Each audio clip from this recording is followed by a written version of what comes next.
The KPCC Disciplinary Action Committee has issued a show-cause notice to Yusuf Sharif alias KGF Babu, a party member for declaring himself as an aspirant from the Chickpet Assembly constituency in Bengaluru and releasing his manifesto.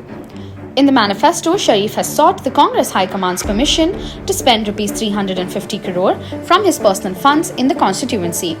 He has given advertisements in the media stating he proposes to give Rs 5,000 to each household in the constituency as part of his welfare schemes. K. Rahman Khan, Disciplinary Action Committee Chairman, in the show cause notice, has sought an explanation from Sharif for dragging the party's name and trying to make it a scapegoat. Sharif, who is known as KGF Babu, had unsuccessfully contested the Bengaluru urban seat for the Legislative Council from the local authorities' constituencies in December 2021.